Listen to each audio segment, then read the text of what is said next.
Imagine knowing nothing about game development, working almost 8 years on a single idea, and suddenly finding yourself selling millions of copies, and you're still in your 20s.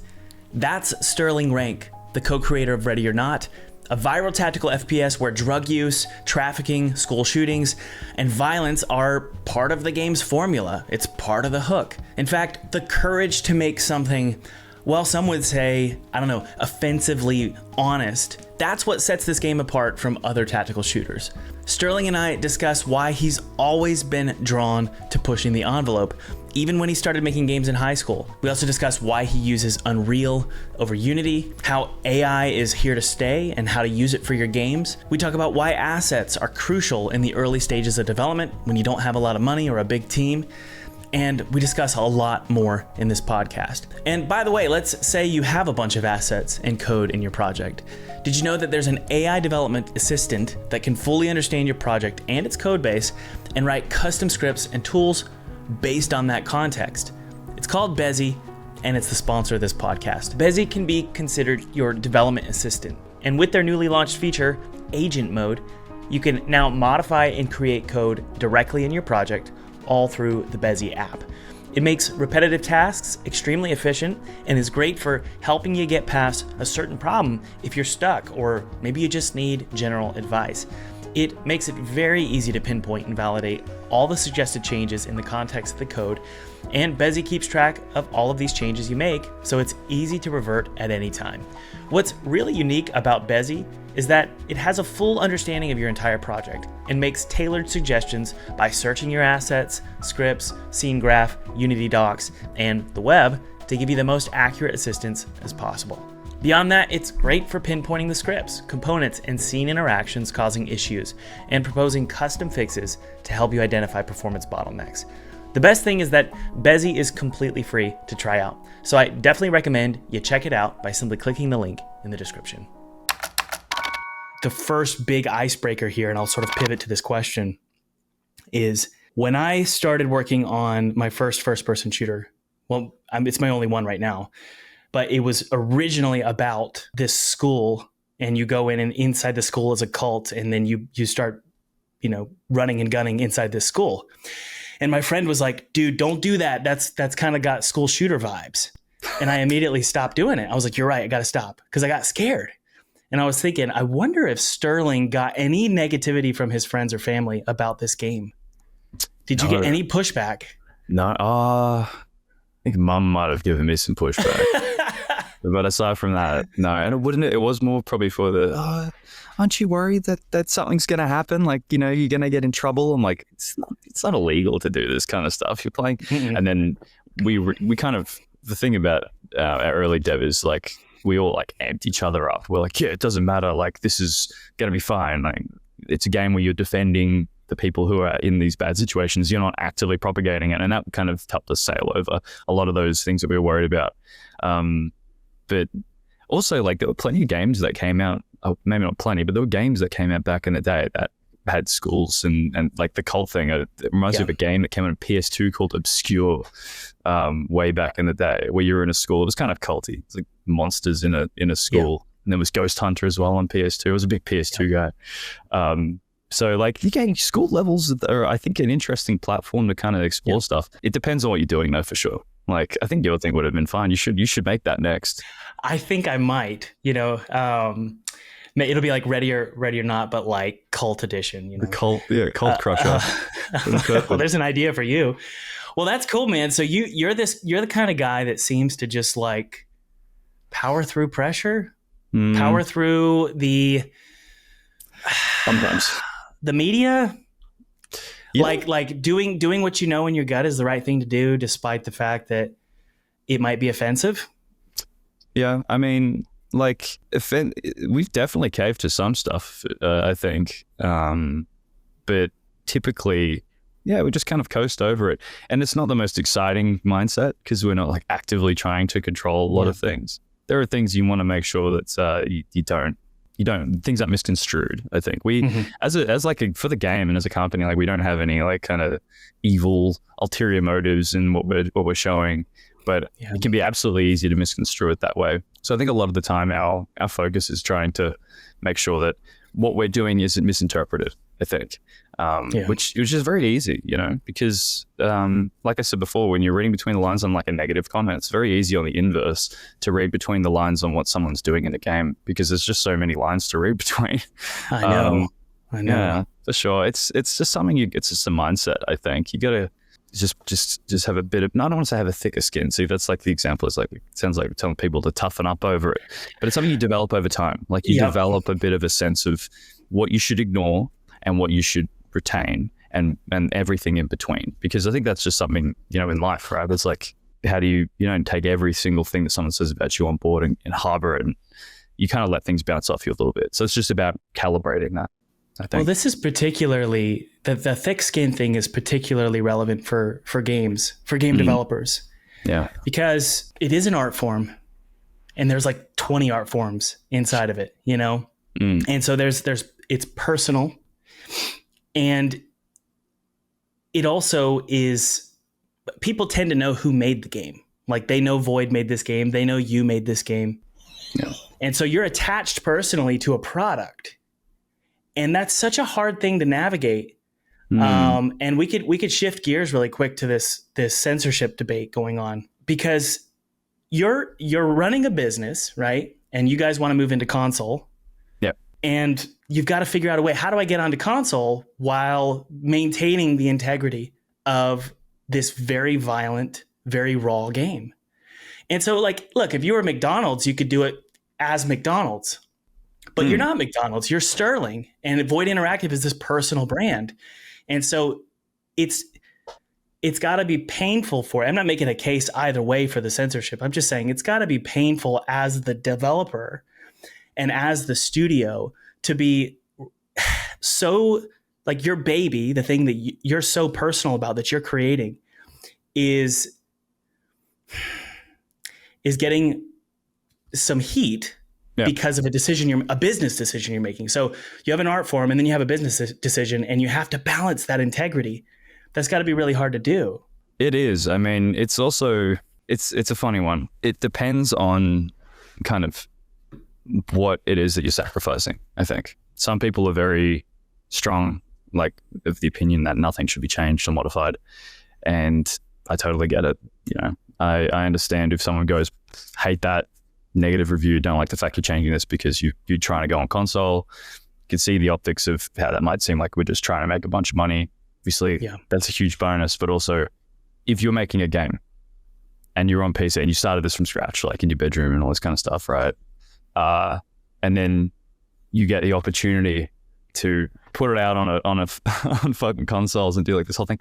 It's a really cool experience, and maybe that is the sacrifice of integrity for success or whatever. But ultimately, I think we what we said, I stand by, which is that we managed to find the absolute bare minimum that we could release, without trying to water down what's in the game.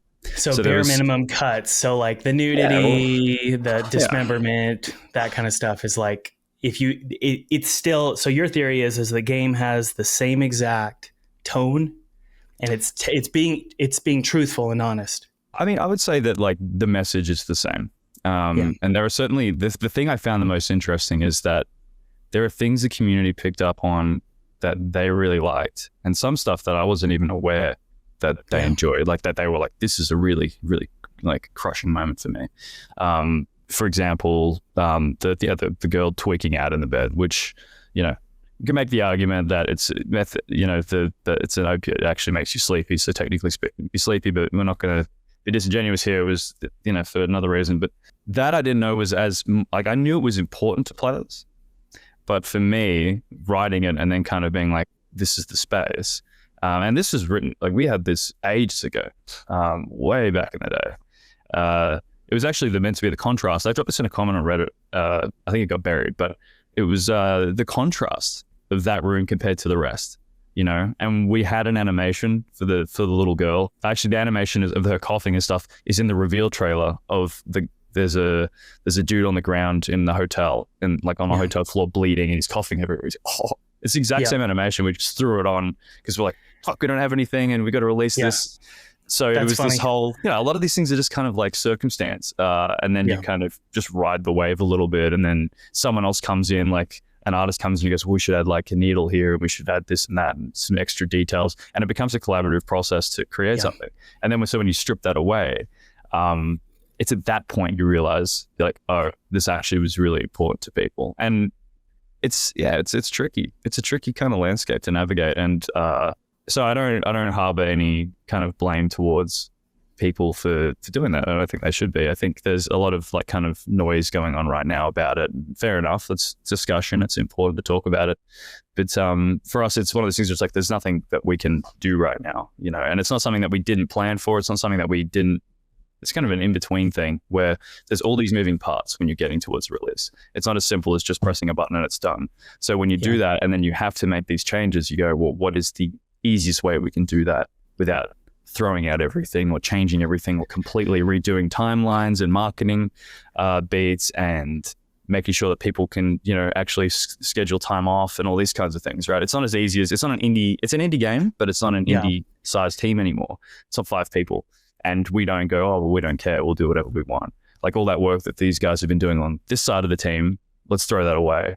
And just because this came through in the pipe a little bit late, so that, because that's just how it works sometimes. You have to roll with the punches.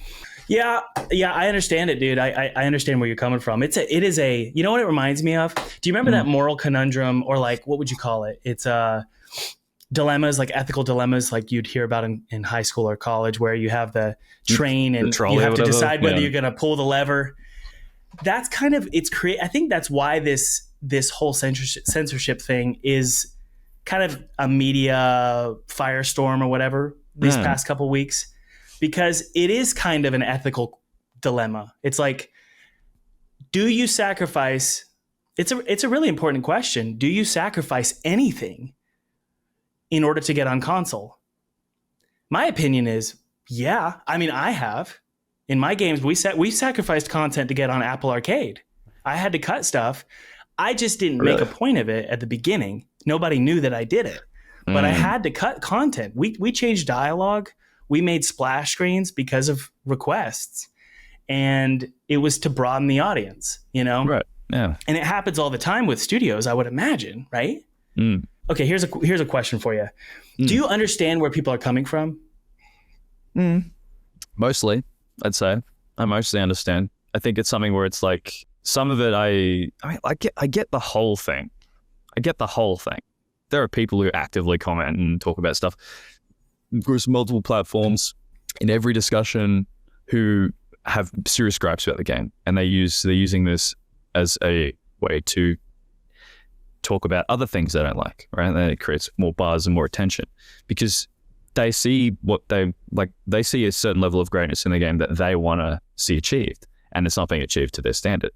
And that can be then conveyed to anyone in another, like that can be conveyed to people who just want to see, they want to see the rawness and the nudity in the game, or they want to see, they want to have this moment of like, well, this really intense, impactful moment of seeing this child tweaking.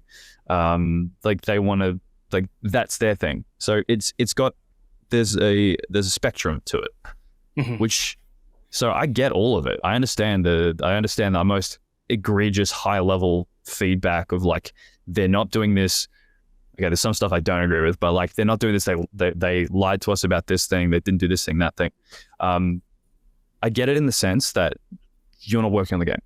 And I don't mean that in a derogatory way, like where it's like, you don't know what you're talking about, shut up. It's more about, they don't know the process in which it took to get us to where we are now. They don't understand that there's a massive amount of work that goes on behind the scenes, that there's people managing people, working on this around the clock, focusing on things on a level of priority. Like there's a million things going on to make a video game. And there are things that a 19-year-old and a 22-year-old who never made a video game before, they didn't know that saying like, oh, well, we should have this thing, like we should have a ladder you can place anywhere in the game is gonna, we had no idea that was then gonna be something that we would chew on for 8 months trying to get working, and then realize we shot ourselves in the foot by saying we should do it. Like these are the things that happen behind the scenes. And we're not going to go out in front of everybody and say, fuck, like we couldn't do any of this. We have said things like we can't achieve this. This isn't going to work. Like this is a bit of a challenge. We're redoing this. We're getting rid of the mission type selection because of this and that. And here's why. But you only get, that message only goes so far. And then even if it goes all the way, 100% of people receive that message. Some people just aren't going to accept that. And you know what? That's fine. That's fine. You don't have to accept it. I don't mind. I don't mind if they don't accept it, but I'm just glad that there is a truth out there. Now, whether or not they want to accept that truth is another thing. And that's also okay. You're not going to please everybody in anything in life. You're not going to please anyone, anyone. Everyone. I hope you please some people, but like, I try to make people happy in my life, but it doesn't, man. Like, but I think just with games, it's like that. It's something with anything, it's like that. And it's good to remember that though, because you can spend so much damn time trying to explain to everybody and try and get everyone to be on your side. And this is kind of what circles back to what we're talking about at the start is it's very easy to get put in a situation where you are trying to be everyone's best friend and you're trying to tell everyone like, that's okay. This is what we're doing. And every minute you spend trying to do that is another minute you could have spent trying to create something or work on something cool for the game. So, that's really interesting that you brought that up. It's almost like, is making a game a democratic process? Some people say, yeah. Is it the community? Is it their game or is it your game? Is it Void's game or is it the community's game? And it's this very difficult conversation because the way that I've always approached making games is, it's like, no, this is it's almost like a director made this game. It's Thomas Brush's blah, blah, blah. Yep. And I put my stamp on it. It's almost like this way of like pissing on the project and saying like, I will do what I want. Yeah. And nobody will tell me what to do with this project.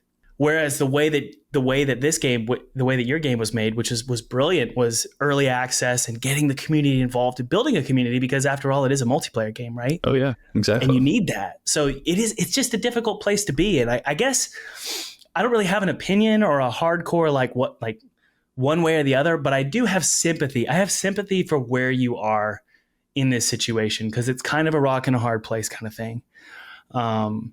So yeah, I think it's a really good question to ask because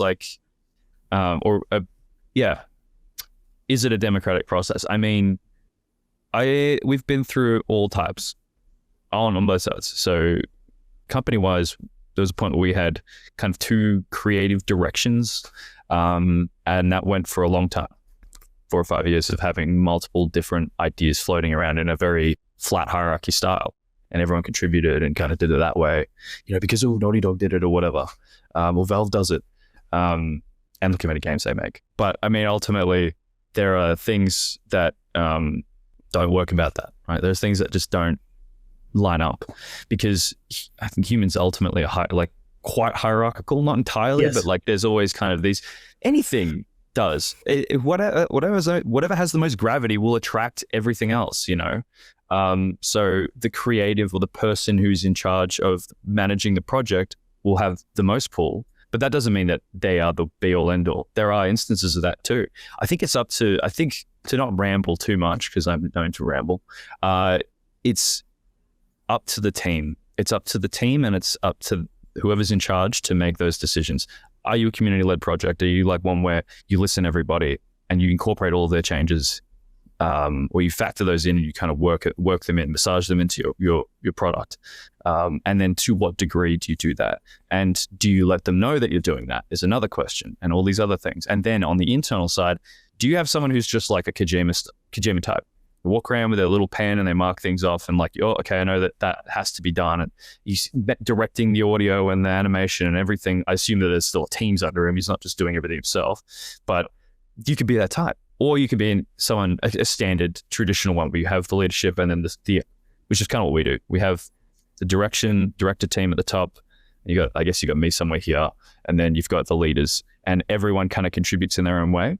Not everyone has direct contribution, but we work in that sense, and it's been the most beneficial for us. But you have to find that. You have to find what you're comfortable with. And if you give it, the Thomas Brush stamp of approval, and you say, "This is my game. I will do what I want with it," that's fine. That's where you start getting into the whole Yeah. If it's your art piece, it's your story, it's what you're telling. And if the community likes that, great, because that's the difference, is you've made something that people enjoy and they like it. Just because a bunch of people like it doesn't necessarily mean it's theirs.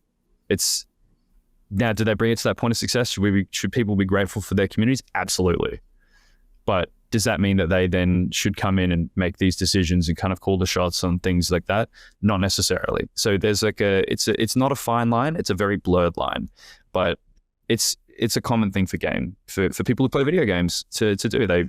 They inherit a sense of ownership about games because they love the game. And I think that's a testament to the people making it, and it's also something they should be paying attention to. So as you can see, I'm not taking a side on it should be this, or it should be that, or it should be, it's not honor everything or throw everything away. Right. It's everywhere, because it's very hard to know without a specific example what it is that what side you take, what stance you take on it, right? That's right. And it's kind of similar to Ready or Not, where it's like, you started out, let's go back to when you were young. You started young and you had this idea for this pretty much do whatever you want with this game, right? Mm-hmm. Make whatever you want. And then as you build this company, it just gets bigger and it becomes something that has to be managed. And that's tough. That's just, so I just want to, wrap that talking point up, or that conversation up with just, I sympathize with you. And that's a difficult line to walk. But let's move back to how you started all this. Right now you've got a thick skin. Right now you're managing 70 people. You're leading a team.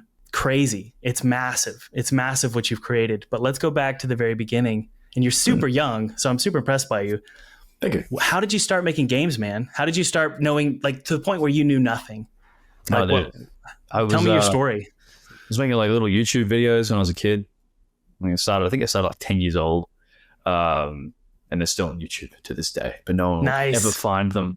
Maybe we're going to put one in this edit. Anyway.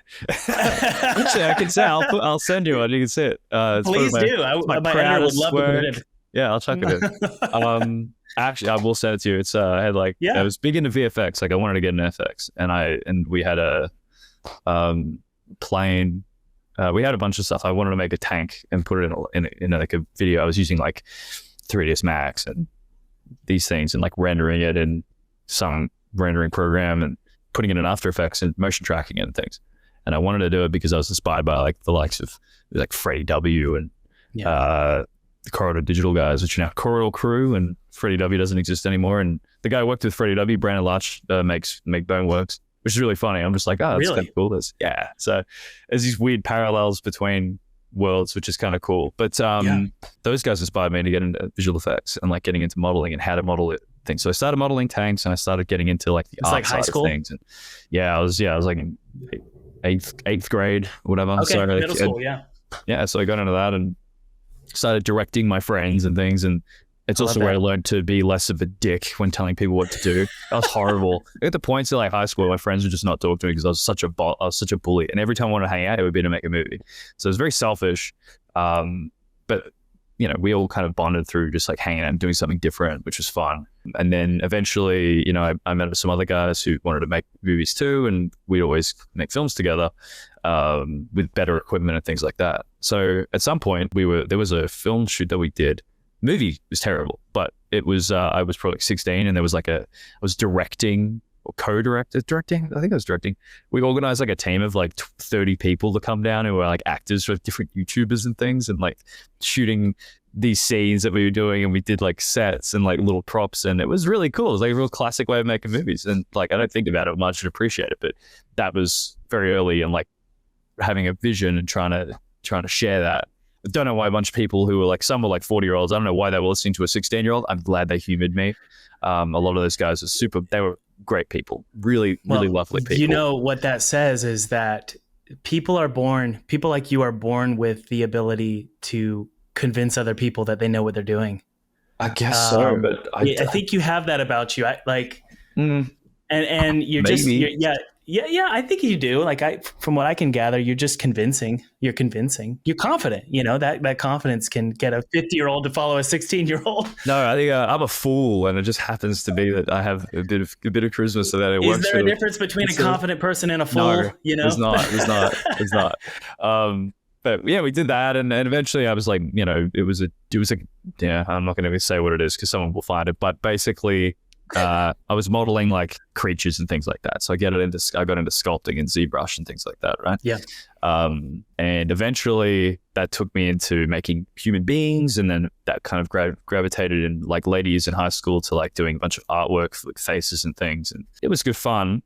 And then I finished high school and I wanted to get into making games because at this point I'd just been doing character modeling. I lost interest in the visual effects side, thank God, because the industry is terrible. So Correct. I wouldn't want to be there either. No, I do not envy the people in the visual effects industry. They're fantastic what they do, but I just don't. The conditions are shitty. Really quick side note here. It's like a little quick question for you. Yes or no? Does it pay off to be a generalist or a what do you call it? Someone who specifically does one art form in like the game specialist. industry? A specialist. In the game industry? Yeah. In the industry, I think right now, specialized. Okay. Right now, if you're making your own game, generalist is the way to go. But yeah, if you're leading a team if you're trying to crack into a job like in AAA or in indie, especially in indie, specialize and pick something cool that you want to do forever, because that's how you get really good at it. Isn't that risky though? Devil's advocate, and then we can move forward with your story. But yes, isn't it risky when AI can come in and say, actually, you know what, I'll specialize for you? Oh, dude, I mean, don't even get me started on an AI. I mean, if it keeps going the way it's going, it won't even matter like how many units you push in a game and whatever it is, because it's the world economy is going to just completely shift, probably collapse, probably soon. So Such a positive podcast. Enjoy capitalism while it lasts, guys, because we're about to hit the technocracy. Make games. Era. Make games. Yeah. Oh yeah, that's the other thing. But no, I would say, doom and gloom aside, I'm not a soothsayer. I don't have a crystal ball somewhere I can look at, but I would say like pick something that's interesting that maybe can't be replaced by AI super easily, or get really good at using AI with what you're doing. You know, if you're a concept artist, it doesn't mean you're out of a job. It doesn't mean that people are going to expect you to create 50 pieces of work in a week instead of 5, maybe. But there's going to be, then you just, you know, we still deal with human beings. Learn to negotiate, talk about what it is, what you can do and cannot do. Don't be a slave to the people telling you what to do as well. Learn to say no. You know what I mean? So if you do that and you work with AI, then you're good to go. Yeah, I think. So you kind of you back to your story. You know, you learned how to sculpt and do these specialized things. Yeah. So I did all that the manual way, the traditional way, whatever, and eventually started doing work for some people online. I made an ArtStation when ArtStation just came out. I was on Polycount for a while too. Cool. Getting feedback and doing all that kind of stuff. And that was great because it was hard. You had to deal with like really harsh criticism. I remember the first thing I posted was like a spaceman, and he was like a Pixar style one because I couldn't do faces properly. And I said, I said in the thing, I was like, this is a real anything goes approach. And the first comment I got, which I still remember to this day. I love you still remember this. Anything goes, nothing works, sorry. And I was like, oh, fuck. Like, I was like trying to come up with excuses for why it sucked. And this guy saw right through. He's like, that sucked. Like, no. Right. You know, it's really funny, dude. Your story reminds me a lot of mine. Not the whole like viral success part of it, but it has its challenges. In high school, I directed films, and I still direct films. I'll do you could find some of my short films on YouTube, and they've done really well. Actually, they've gotten some good views. And I wonder if I've ever seen any of them. I probably would have. You might have. I made one called The Unlocking, and I think it's like 600,000 views right now. Oh, wow. Shit. All right. It did really well, actually. So I have another horror movie I'm working on right now. But I say all that not to talk about myself, but to say that in high school, even college, I mean, honestly, even now, I just want to do everything. You know, I just want to do everything. I want to make movies, and I want to make games, and I want to do YouTube. I'm curious, did you feel that way in high school and college of just like, you just love to play with like all of the creative toys? Yeah. Absolutely. I think that was it. I think it was more of a linear progression out of it, like in a way, but it was always to create things I always played video games, since I was very young. So I think it was always going in that direction. One of the first one of the first YouTube videos I made was literally like a first person thing with my hand, and I'd put like tissue paper on it, made it look all bloody. And I was like, Bioshock. I was like shooting things. Nice. So I was always trying to do video games just in movies. I think it was kind of naturally just heading that direction. But it was use whatever you could to tell a story. And then it was just through a very rocky process of elimination before you got to a point where you were like, okay, I kind of have an idea of what this is and what I want to do. You decided to go the game route. That's kind of the decision you made. Yeah, I started working with some guys. First job I ever got was with my friend Shannon Quindanell, who was what was he doing at the time? He was making a comic book, I think. And then he ran I think he still runs a studio, an animation studio. Really nice guy. I used to play Armor 3 with him in a clan. And he had me make some 3D art. I was using like Marvelous Designer and all these things to create folds, and it was just like so they could sketch over it. So I did that, and then from there I posted that on ArtStation, and then I got my next job, which was for I'm name dropping right now, but for Nicholas Dakar, nice. From Leatherneck Sim. It was called Leatherneck at the time. Now it's Heat Blur. They did the F14D and a bunch of other stuff for DCS. They did a bunch of DCS modules. Really, really good quality stuff. Sweet. And he gave me a bunch of work. And that kind of like that started to introduce me to the industry. And this was freelance? This is freelance, yeah. And then I ended up working at, I got a bunch of other jobs. Like I don't have to go through my entire resume. Well, how did people find you though? That's important for people listening right now. Just ArtStation. I was just doing ArtStation at this point. I think I did post on Polycat when I had finished work, and that at this point they were getting put on like the showcase. I don't know, Polycat's is as important as it is back then now, but back then you got in the showcase, expect some offers to come in for jobs. And I worked with I worked on Boss Key on Lawbreakers, which flopped, but the art was really cool. I worked on Days of War, which was good fun. It's actually how I met Alex, our technical animation lead, and Mark, technical animator, and Mark, our art director, and also a creative guy worked on a former creative director worked on it too. So there's a bunch of things there that we all kind of I met a bunch of contacts through that. Yeah, so it was a lot of these kinds of things. And then before you knew it, I had a bit of experience in the industry. I knew the basics at this point. You'd hope. I knew how to model things quick. I knew that like making characters was an important part of making a game, and that's when I was like, let's make a game. I reached out to Ryan, who I met through DayZ.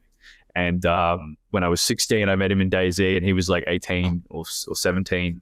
Wow. Not creepy, just guys hanging out, different time, and depending on who you ask, like he would have shot us. We're on a hospital like looting, or I shot him. Anyways, we made friends instead of killing each other, and we always stayed in contact. And he started showing me mods he was making for DayZ, and I was big into mods too. I worked on Operation Trebuchet, which was a Halo armor mod for Armor 3. We played as like the Marines. Sweet. And I worked on a little bit of Stalker Wormwood, which came out ages ago, which is like an old Stalker mod. So I did a bunch of stuff like that, and I was interested. And he didn't know anything about art, but he knew a little bit about programming, and that was kind of where we started. And we started working on this project with also another guy who worked on the team. So yeah, it was a interesting trajectory to get to that point. You know? Well, the things I can glean from that. I like to try and put things into frameworks for people listening, because if it's not obvious, people listening right now, they would dream to do what you're doing. Right. You got that negative comment and you remember it, on ArtStation, that one comment, and I would say 90% of the people listening right now, that will stop them. They'll just be like, you know what, I do suck. And then they're done. Yeah. And you just kept pushing, you kept publicly showing, I don't know the best way to say it, your nakedness, like your inability to make the perfect piece of art, For sure. I mean, it is a naked feeling to post your stuff, especially, when you're young in the industry and you don't know what you're doing and you're just putting stuff out there. I mean, I did the same thing back, I'm 35. So the thing that we did when we were in high school is we post stuff to Newgrounds. Oh, nice. Yes. Yeah. Newgrounds and Armor Games, which was one of my first publishers, and Congregate. Oh, really? Yeah. So that's what I would do, is I'd post all my stuff there. Nice. Yeah. And there's something to be said about having, like you said, a thick skin and a backbone and the courage to be stupid, like to be not really smart in front of everybody, absolutely. So that's what I can glean from what you've said, which is you just kept posting content and you eventually got people to say, you know what, I'm going to hire you. I did the same thing for my 3D artist for my game Twisted Tower. I worked with him for like 2 months. I found him on the Unity asset store and he had done some cool guns.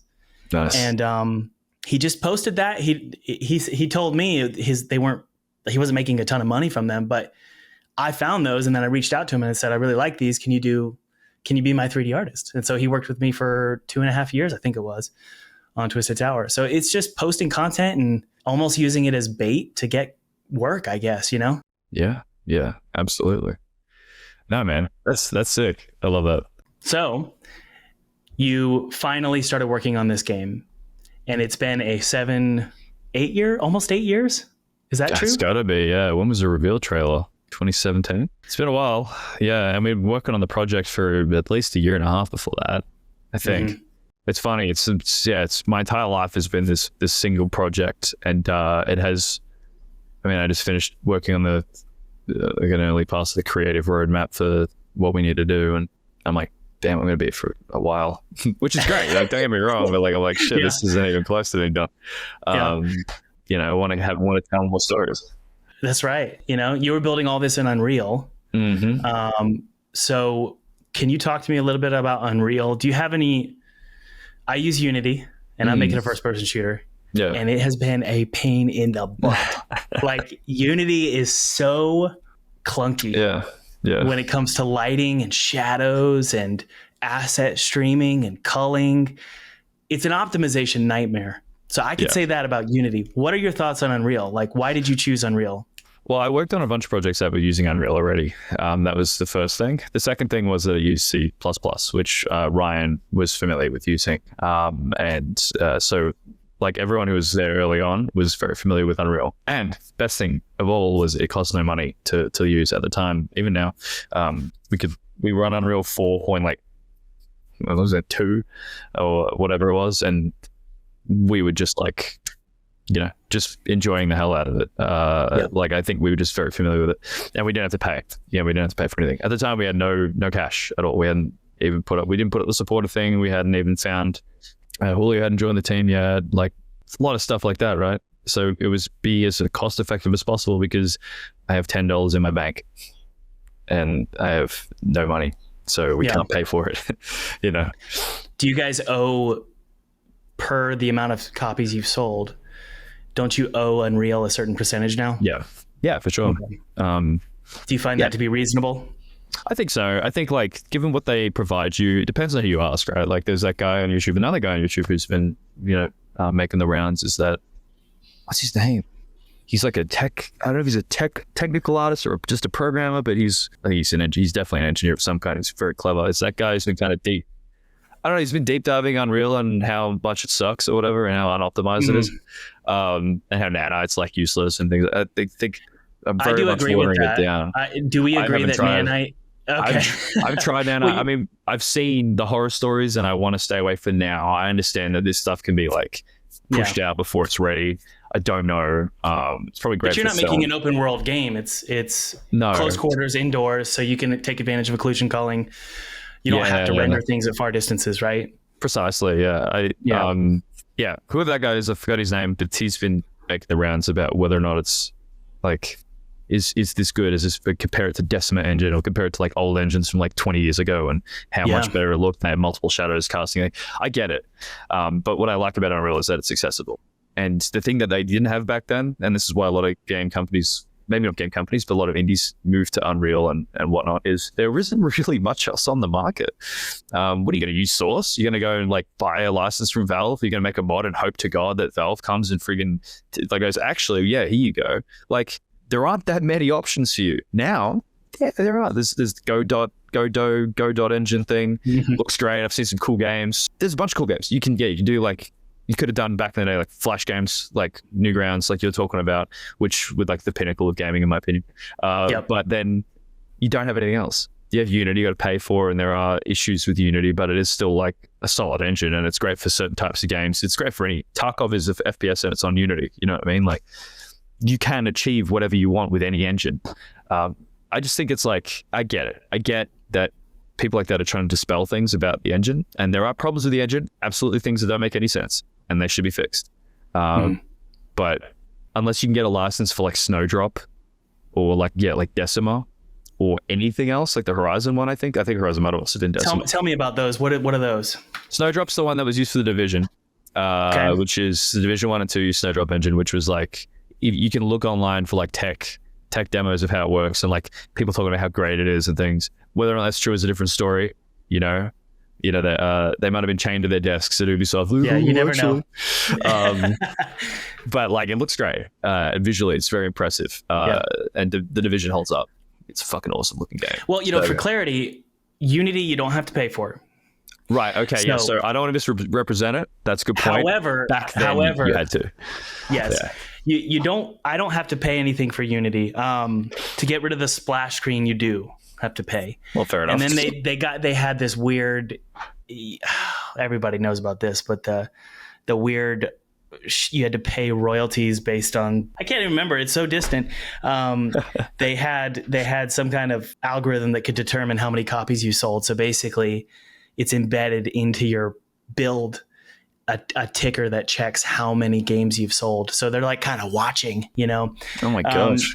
So that ended up going away. My problems with Unity it's the optimization. It's been such a pain in the butt. For my first person shooter, it's just been such a pain in the butt. And the lighting doesn't look as good. It just, I don't know why. It just doesn't look good. It looks like a 2005 game. That's kind of what it looks like, Are you trying to make it look realistic as well? Like, is that a big... cool I don't know. My game Twisted Tower is stylized. It has a BioShock. It looks like BioShock. Cool. But the lighting, it doesn't look as creamy. I don't know the right word. It doesn't look as creamy, and it might just because of real-time global illumination. It just doesn't work out of the box. Yeah. Whereas Unreal, the real-time global illumination does, which is, it's called Lumen, I think, right? Yeah. Lumen. It's mainly the optimization stuff. Like the game, my brother, he has a PC that he built, and it's a solid PC. And I was like, hey, can you test my game? And he tested it, and he's like, it's running at 20 FPS. And I have no idea why. And it was because of real-time shadows. And so I'm sitting here going, okay, so I've got to be, and I don't know if this, please correct me if I'm wrong. I don't know if this is true with Unreal, but with Unity, you got to basically disable shadows, except for like every once in a while have like one light cast shadows. No, that's true. That's the same with Is it true with Unreal? Oh yeah. Oh yeah. The minute you have more than one shadow casting light, say goodbye to your frame rates. Like your GPU just starts dying. It's like that's the like one of the points, right? You can find engines and you can write engines that can handle that. But it's just tricky to do. You can't look. Just depends on where your lights are, and also how far they're visible, what they're shading. I'm testing my tech art knowledge here, and I'm sure Alan will watch this, and he'll be like, "What a tech lead?" He's gonna watch this and be like, "You're so wrong. Like this is incorrect." And I'm like, "Fuck!" But like, it's about the shadows being cast, and like so what you're impacting, the quality of the shadows, distance the shadows are visible. How many lights in one scene are shadow casting, because that's more to render for the GPU, and how many are overlapping. And there's probably a few other things too, also like the type of light. If it's a point light, it goes everywhere. It's omnidirectional. That's 4 spotlights. It's a shitload, right? One spotlight, you're good to go. And then a light that doesn't cast a shadow, but it's just illuminating, then that's obviously like, it's not free, but it's in the same pass. Like it's almost free. Dude, I found that when I disabled, like I had, let's say 300 lights in one scene, and I disabled all the lights and I looked at my stats. The frame rate was not impacted at all. Yeah. It was so weird. I was like, wait, so I can have, so baked lighting. I learned bake lighting for 4 or 5 months. I learned how to do all of it. And it's a pain in the butt to learn. It sucks. I learned it all. And then I realized, you know what? I don't need this. I don't need to bake lights. The problem was shadows. It was always shadows. So I had Grok. I had Grok. Who did I use? No, I used Claude. I had Claude write an editor tool that disabled all shadow casters from every single object in the game. So it ran through my whole project hierarchy. And this is what's funny is I just wonder, like, why isn't it that Unity tells us this? I don't know. Or just says like, hey, warning, you've got more than 100 objects in the scene that are casting shadows. You need to turn off the casting shadows. But then I also had to go through all my point lights and turn off the shadow casting from those. And I have to go through every level and just fine tune and find like 2 or 3 lights that I really care about. And those are my shadow casters. Is that true with y'all? In a sense, yeah. Like for us, it's like you can only have so many in a space, and a lot of our levels are like on top of each other, right? There's a lot of verticality. Yeah. So they will still trigger lights that aren't even in a visible area. There's probably ways to program that in so that it turns them off. And it's something that would be really cool to explore, because I'm sure there are smarter ways of doing lighting. But yeah, that's still a problem for us too. You kind of have to pick your battles, pick the areas where the light is going to have the most impact, and then go from there.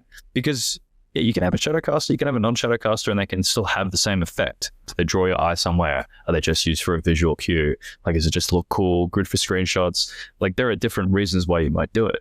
And then the hardware too. It might be something where you optimize it for certain, like you optimize it for a baseline hardware, and then you can add extra lights, and that becomes layers that get selected and turned on, depending on how it works. I don't know how it works in Unity, but yeah. That's absolutely an issue. Don't worry, dynamic lighting is a pain in the ass. That's why. But there are custom solutions. I think Unity has a couple really good ones, like that you can get off the store. But it's stressing my knowledge there. Dude, let's shift gears to talk about AI, because not AI in terms of your amazing AI. Your AI agents, not generated images. Yeah, I saw your podcast where you were like, you talked about AI and they were talking about the agents. Yes. And you were like, wait. But I'm talking about generative AI. Good questions. So I have found that I'm curious if the Unity asset store is slowly going to become irrelevant, because so many assets are editor tools. And like, for example, a light color that calls out lights based on the distance from the character controller. You can go and buy those for $20, which I've done, but I can also use Copilot in Visual Studio and have Copilot, which is, I'm using the Claude model. I'll just say, write me an editor tool that calls the lights. Right. Yeah. And it happens in 10 seconds. And I've found that I have like 20 editor tools that were made by Claude, and they're incredible. Curious, do you have any thoughts on that? And do you guys use that? Oh, do we use AI agents in it? Well, in our engineering, I don't think we do. I don't want to discredit the hard work of our engineers. They do a lot of work. I'm sure that there's like a component where it's like writing it, and it like auto fixes it as you're writing, so you save time. That's a great use of AI. Having basic tools written is also a great use of an AI. I don't think we do. I think we probably will use more of it, but I don't think it'll be something, because here's the thing, right? Is like from the business facing side down, there's always going to be drive to be like, we want to use more AI. We want to make sure that we can release work with greater efficiency and like with high quality. Not to say that you can't get high quality with engineers, but like, you know, we want to, or like there's this concept about AI being perfect. Yep. Which is also just not true. Like, it's not perfect, at least not right now. And I'm sure that when they, you know, when the AI takes over the world and it's strapping tiny little explosives to drones and they're flying them into rooms, I'm going to be one of the first to go, because I said that, you know, the whole Rocco's Basilisk thing as well, Basilisk thing. Anyways, who knows? But to me, and it's a great question to posit, and it's a good philosophical question, provided that AI is, of course, you know, like acts like a human being and is vindictive. That's another question, you know. But I'm not an expert on that. Don't even know what I'm talking about. But when it comes to using it for the stuff, business side, you're going to want it. Like, people want to push for that, because there's like a level of quality that you can achieve with AI that you believe is, it's a level of confidence. It's a baseline level of confidence. It doesn't need to sleep. It doesn't need to take breaks. It can do this and that. Like, great. But it's not true AI. It's generative, right? Like, it hallucinates. It can make mistakes. And if you have someone who has no experience with engineering, programming, coding, they're not going to be able to debug that and solve it. So it's the equivalent of like going to a store and self-checking out all your stuff, and then you have someone there who's kind of watching it. The difference being that person just watches it. They don't know how to fix the machine on an intricate level. I think that there's an importance to have someone who can, the same teams that you have, learned how to use AI, work with AI so they can be more efficient.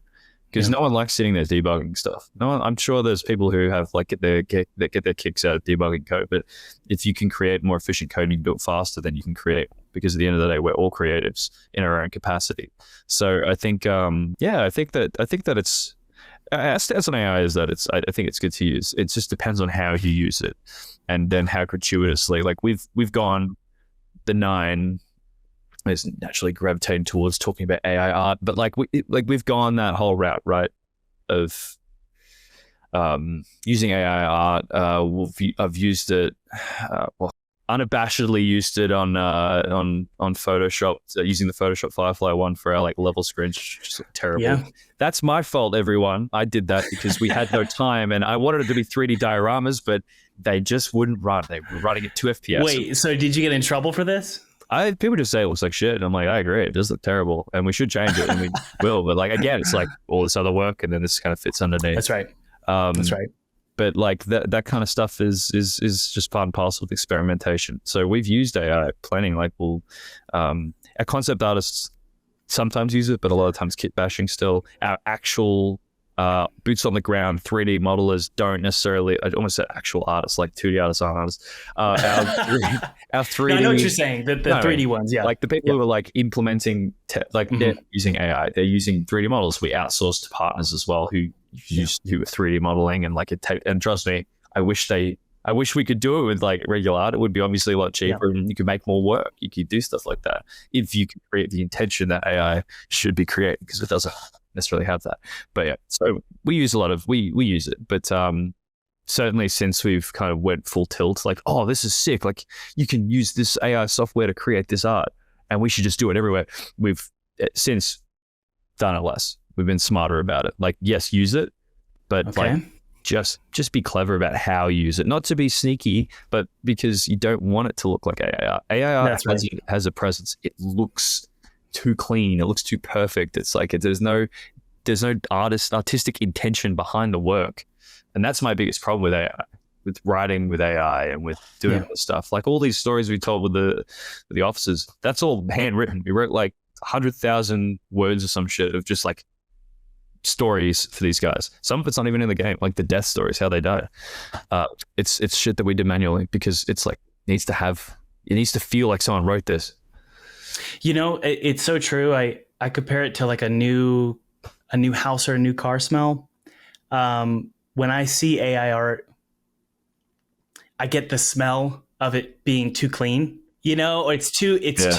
I don't know. It's just a clean. It's too perfect in a way, and you know it. And it's funny, like younger generations. Like I'm a millennial. I would assume you're Gen Z. No, I'm a millennial too. I'm right. Are you a millennial? You're 28. Yeah. Okay, so you're right at the cusp, I think. Right on the edge. Gen Z, dude, and like Gen Alpha, like my kids, they're gonna be able to spot AI anything immediately. Even like AI written stuff, they just know. They can just sense it.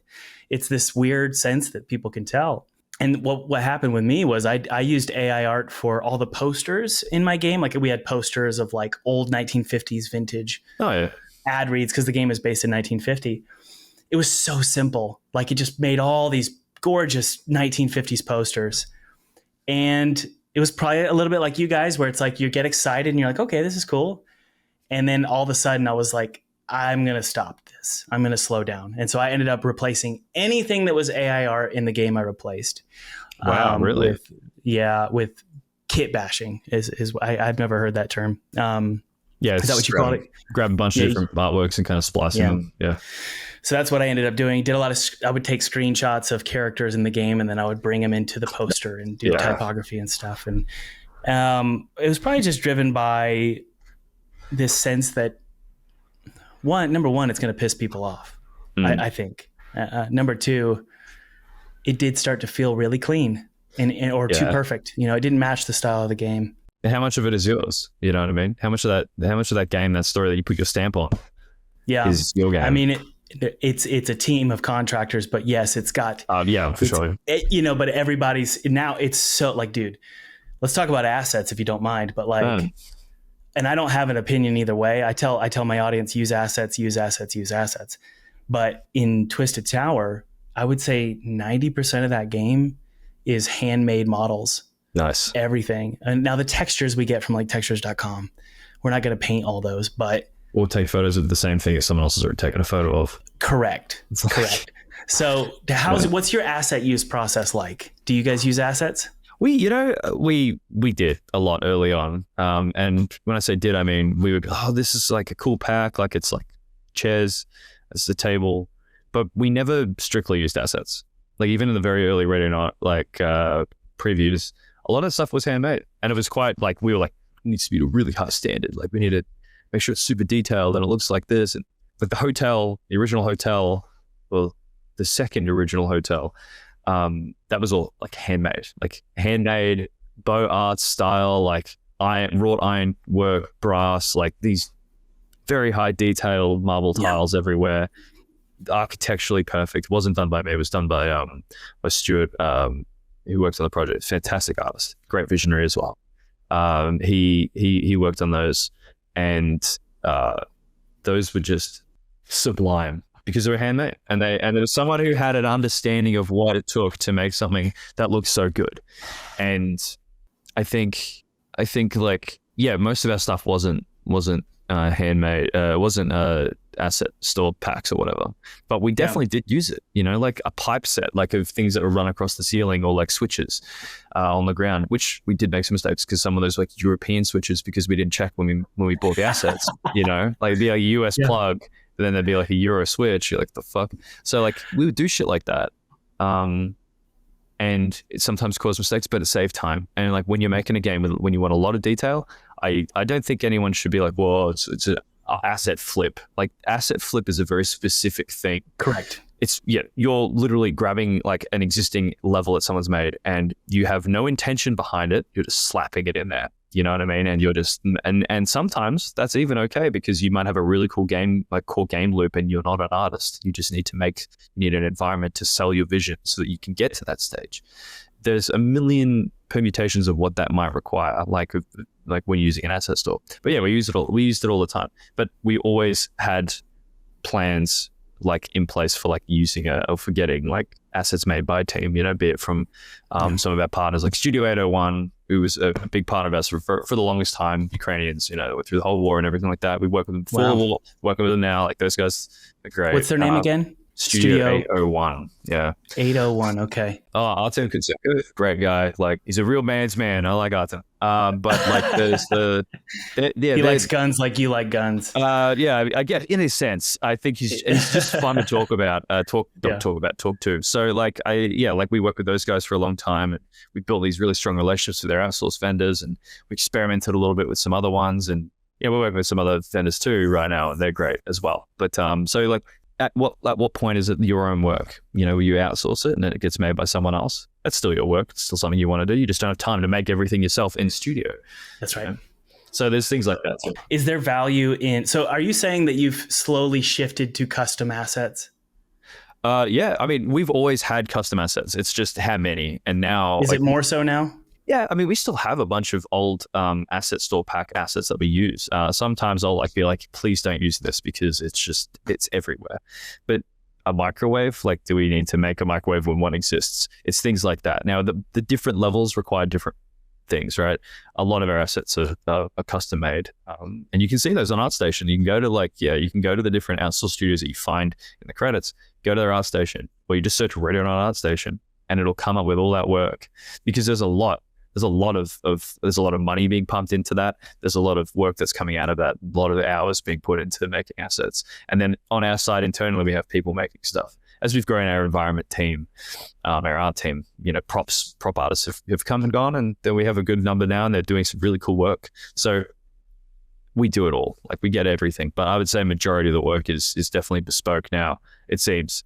But our asset library is so big, it's sometimes hard to tell like what is and isn't. And sometimes we'll modify asset store stuff. Oftentimes we'll modify them. Like the coffee machine and the vending machines aren't the ones from the asset pack. We'll change the textures on them. We might even pull out that low poly make a new high poly out of it and rebake it because it's a shit bake, because there's a lot of asset store stuff which is inconsistent. They don't know how to bake normals, which is the worst. It's like, it's hard to do. I get it, but like, come on. Like I used to do that. I had to do that for ages. I had to bake so many normals till they were perfect. Like it was. And that's something I'm terrible at. I actually did a video about Substance Painter.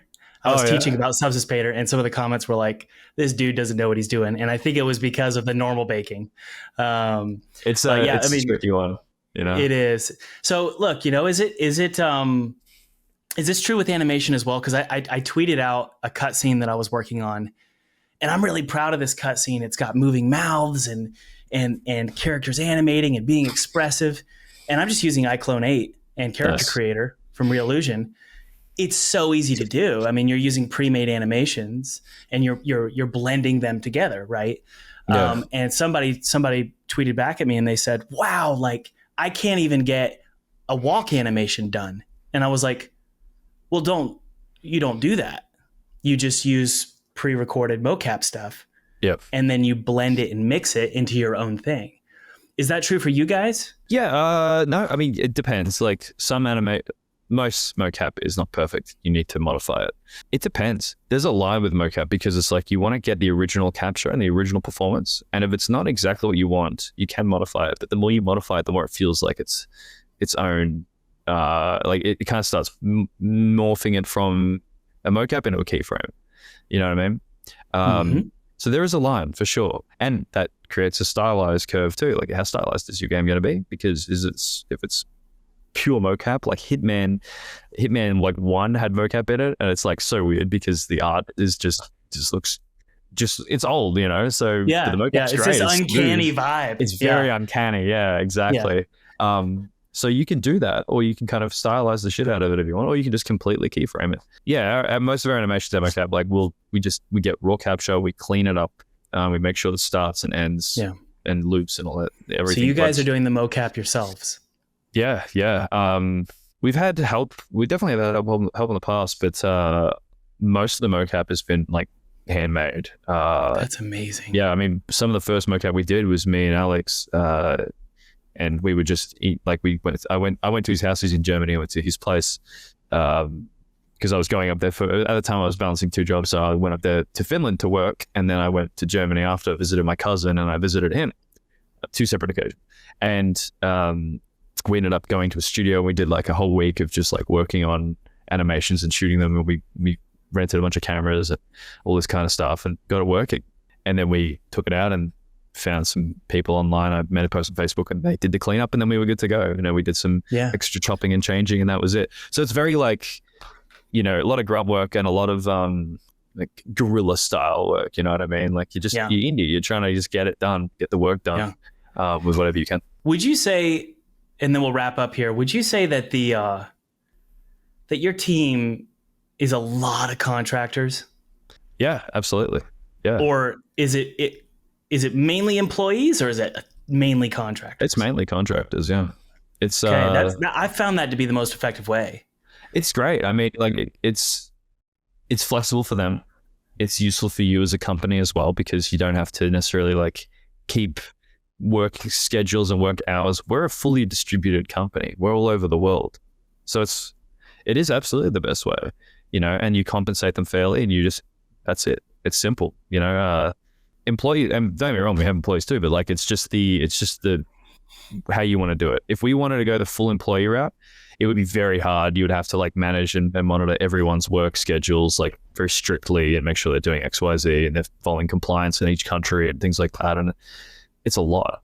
But yeah, no, we use contractors a lot. And it just seems to work really nicely. It can be a bit tricky depending on who the person is, I think, and like if they're used to it. They have to be trustworthy. You know, you just have to trust that they're going to get it done. And you know, for sure. There's a level of trust that you just kind of have as well. I think like we trust we have this baseline level of trust for everyone who joins, and you kind of you're right. You have to be like, all right, you're going to get the work done. They get the work done. Doesn't matter how they do it or where they do it or when. That's fine with us. You know what I mean? Yeah. And yeah, I haven't got many complaints about the contractor side of things. I haven't checked out Glassdoor recently, but I'm sure it'll be fine.